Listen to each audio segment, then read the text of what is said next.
departments that really didn't used to have to cross over the line to talk to the other one to understand the needs from either direction.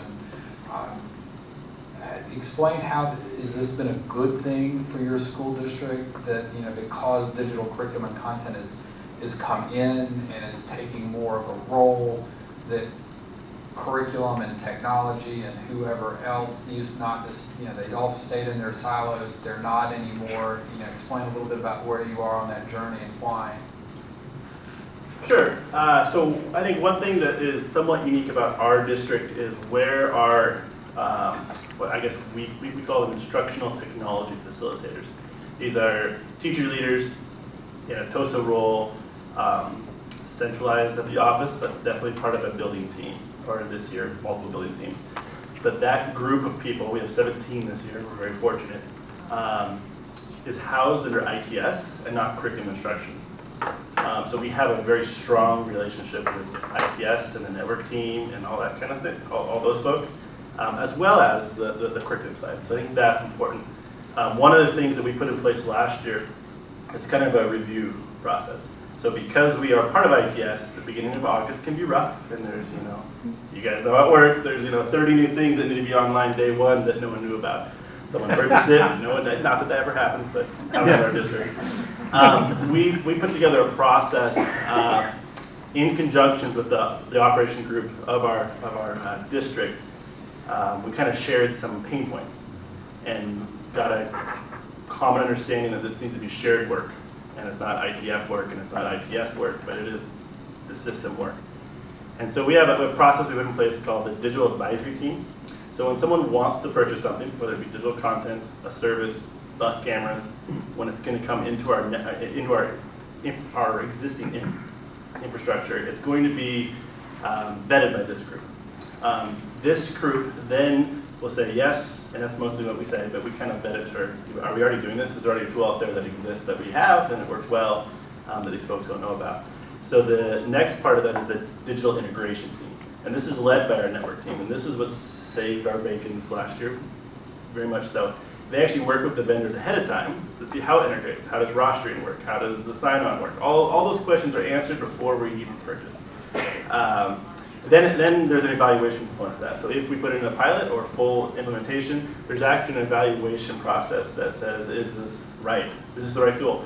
And what was great last year, first full cycle, at the end of last year, there was a couple products that we piloted that we came back and said, nope, this is not right for us.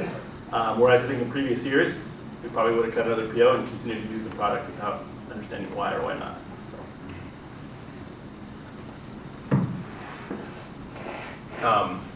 Some of that, yeah, we definitely have some of that going on there. There sounds like some pretty mature processes there. We have a process called IRIS, which is Instructional Resource Intake Survey, which is a similar intake process where we have different groups that meet with the vendor and ask specific questions. We have a technology resource survey. So we have some maturity around kind of the tools coming into the district.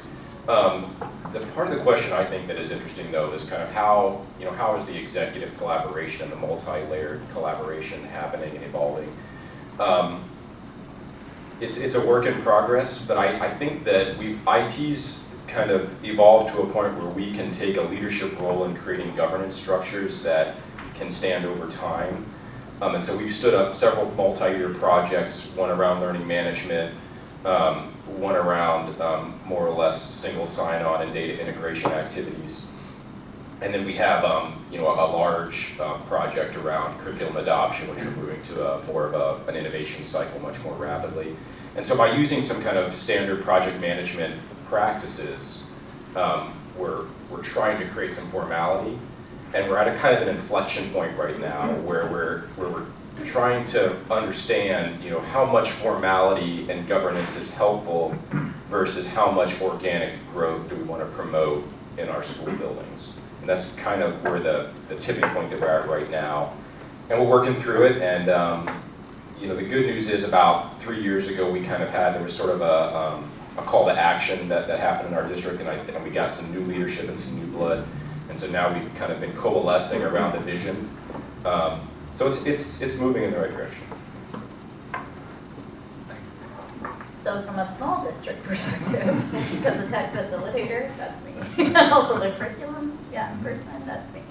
So I think, going back to David's question about that collaboration and sort of that seamless integration, I think our middle school, which I mentioned has been one-to-one for 4 years now, is a really good example of kind of looking from a top level at what are the subscriptions we really need, and if we're all using Nearpod, then what does that look like across content areas, and then how do we collaborate to start to, coalesce some of those things. So we have an Aquabots elective that's integrating math and science. It was an elective, and then now it's part of the core, where they're doing some math and some science. And I was telling Todd at lunch, we can get away with that at middle school because the Carnegie unit isn't quite as imperative as it is at high school, where really your seat time is what matters. So those ideas have kind of crossed curricular areas and content areas. And at elementary school, we've always done that pretty seamlessly. It's those secondary folks that are, I was educated to teach science, and that is what I teach, and I am not going outside of that, even if you want me to teach, vocabulary or something. So I think it has been better. And it's partially the technology that's bridged that, but the process, similar to what bigger districts do as well, is really involving all of those people and talking about what's really working and what types of technology, and the pedagogy really, it crosses content areas too, and they recognize that. So.